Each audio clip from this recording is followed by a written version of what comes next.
7 बजे तक मेरा बच्चा वहीं पड़ा था। मैं अपने बच्चे को गले नहीं लगा पाई। दिल्ली के द्वारका की एक दर्दनाक दास्तां। ठंडी फरवरी की शाम थी। दिल्ली के द्वारका इलाके में रोज की तरह ट्रैफिक चल रहा था।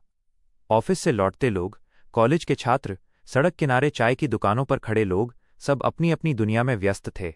किसी को अंदाजा नहीं था कि कुछ ही मिनटों में एक ऐसी घटना होने वाली है जो पूरे शहर को झकझोर देगी। 23 साल का साहिल धनेश्रा अपनी बाइक से घर लौट रहा था। उसके चेहरे पर हल्की थकान थी, लेकिन मन में सपने थे। परिवार की उम्मीदें थीं, भविष्य की योजनाएं थीं। घर पर माँ उसका इंतजार कर रही थीं।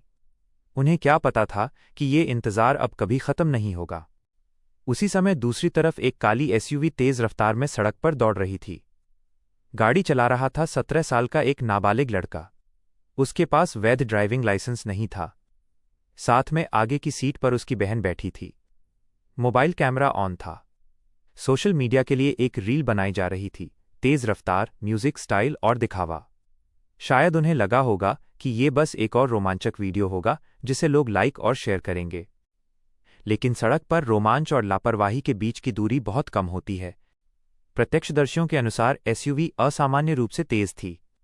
कई लोगों ने हाथ देकर इशारा भी किया कि गाड़ी धीरे चलाओ, लेकिन रफ्तार कम नहीं हुई। कुछ ही सेकंड बाद वो एसयूवी साहिल की बाइक से भीषण टक्कर मार बैठी। आवाज इतनी तेज थी कि आसपास खड़े लोग सहम गए। बाइक हवा में उछली, साहिल सड़क पर गिर पड़ा। एसयूवी कुछ दूरी तक घसीटती हुई रुकी। लोग भागकर मौके पर पहुंचे। किसी ने एम्बुलेंस को फोन किया, किसी ने पुलिस को। साहिल गंभीर रूप से घायल था। कुछ लोग उसे उठाने की कोशिश कर रहे थे, कोई उसकी नब्ज टटोल रहा था। लेकिन चोट इतनी गहरी थी कि कुछ ही पलों में उसकी सांसें थम गईं।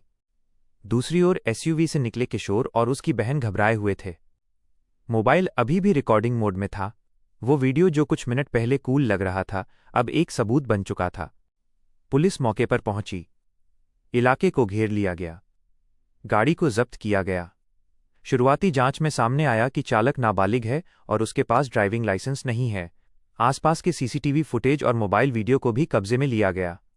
मामला तुरंत चर्चा में आ गया। जब ये खबर साहिल के घर पहुंची तो मातम छा गया। उसकी मां को पहले यकीन ही नहीं हुआ। वो बार बार यही पूछती रहीं, मेरा बेटा ठीक है ना? उसे कुछ नहीं हुआ ना? लेकिन सच किसी के आंसू नहीं देखता। अस्पताल से पुष्टि हुई कि साहिल अब इस दुनिया में नहीं रहा। अगले दिन पोस्टमार्टम हुआ। परिवार के लोग अस्पताल के बाहर बैठे थे, आंखों में आंसू, दिल में गुस्सा और सवाल। किसकी गलती थी? नाबालिग को गाड़ी किसने दी? क्या सिर्फ एक रील के लिए किसी की जान ले लेना इतना आसान है? मामला सोशल मीडिया पर वायरल हो गया। लोग वीडियो क्लिप शेयर करने लगे।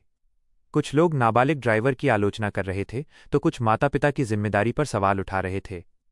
सड़क सुरक्षा, कानून और सोशल मीडिया के दुष्प्रभाव पर बहस शुरू हो गई। पुलिस ने नाबालिग को हिरासत में लिया और जुवेनाइल जस्टिस बोर्ड के सामने पेश किया। चूंकि वो 18 साल से कम था, इसलिए मामला किशोर न्याय अधिनियम के तहत दर्ज हुआ। कानून के अनुसार 16 से 18 साल के किशोर अगर गंभीर अपराध में शामिल हों तो मामले की प्रकृति के अनुसार निर्णय लिया जाता है कि उन्हें वयस्क की तरह ट्रायल किया जाए या नहीं। इधर साहिल का अंतिम संस्कार हुआ। मां बेसुध थीं। रिश्तेदार उन्हें संभाल रहे थे। हर कोई यही कह रहा था, इतनी छोटी उम्र में चला गया। उसकी तो पूरी जिंदगी बाकी थी। मीडिया रिपोर्ट्स में यह भी सामने आया कि गाड़ी परिवार की थी। सवाल उठा, क्या माता पिता को पता था कि उनका बेटा गाड़ी लेकर निकला है? क्या उन्होंने उसे रोका नहीं?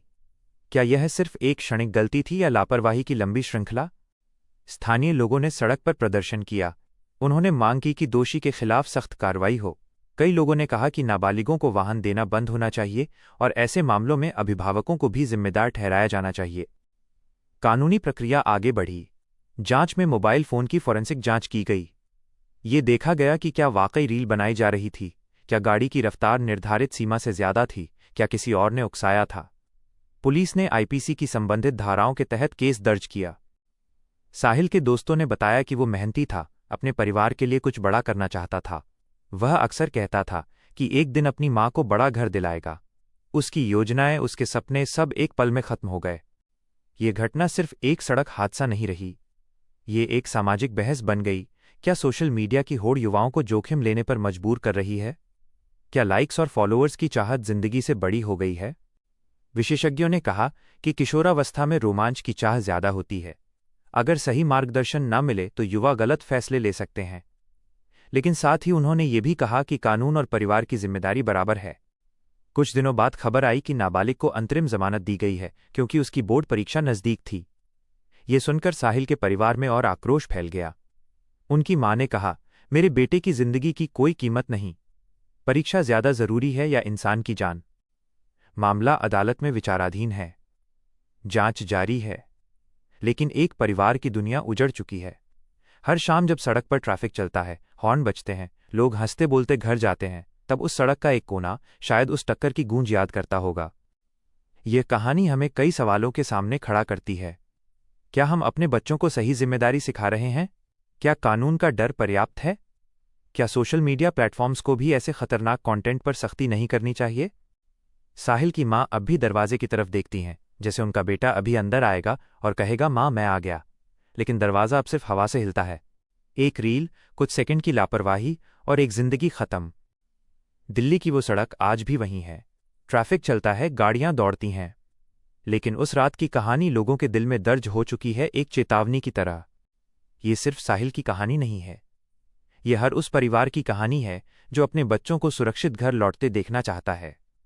ये हर उस युवा के लिए सबक है जो रफ्तार को रोमांच समझता है। कानून अपना काम करेगा, अदालत फैसला सुनाएगी, लेकिन जो खो गया वो कभी वापस नहीं आएगा। दोस्तों, इस कहानी का उद्देश्य किसी का दिल दुखाना नहीं, बल्कि आपको जागरूक करना है। आज सोशल मीडिया के लाइक्स की भूख इंसानी जिंदगी से बड़ी होती जा रही है। क्या महज 15 सेकंड की रील किसी की पूरी उम्र निगल सकती है? ये कहानी रफ्तार के नशे और एक मां के कभी न खत्म होने वाले इंतजार के दर्द की है। अगर कहानी पसंद आई हो तो हमारे चैनल सोनू अग्रवाल सुपर को सब्सक्राइब जरूर करें।